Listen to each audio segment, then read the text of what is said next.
What is our concept of collection like, and what can be done with it?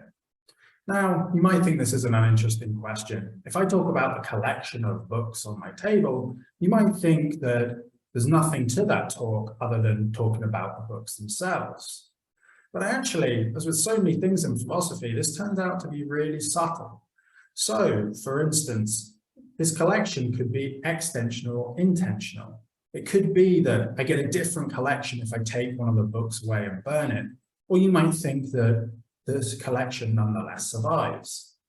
Also, you might think that this collection can be an object over and above the books themselves. You might think, for instance, that a library that collects collections that have been had by famous people, let's say the books on my table become known as the 2022 collection when I'm really famous.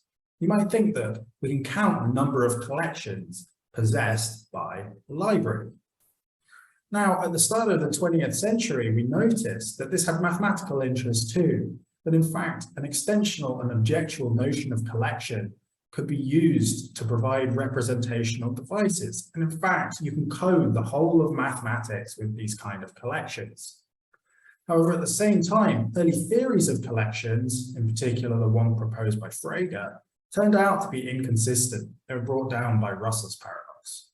Now, out of the rubble, several interesting concepts of collection have emerged. Two notable ones are the logical conception of collection. This is where we think of collections as determined by conditions, but also the iterative conception of collection. This is where we take some things, we form all the collections we can out of those things and build up a big hierarchy of collections that way. Now, I think it's fair to say that slowly this iterative conception has become the dominant mathematical conception of collection.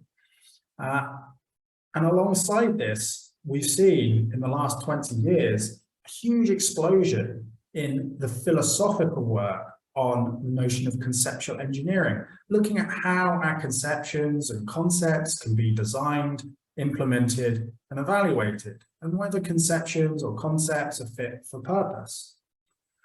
However, it's not been analyzed so much how this seeming shift in our concept of collection has been integrated with this big literature on, let's call it, conceptual engineering. This is what we aim to do with this Concept Lab conference. We called it Engineering the Concept of Collection, and we looked at ways in which the concept of collection has been engineered and might be engineered in the future. This relates to lots of interesting philosophical issues. So, for instance, it relates to things like the role of Russell's paradox, absolute generality, the limits of what can be known.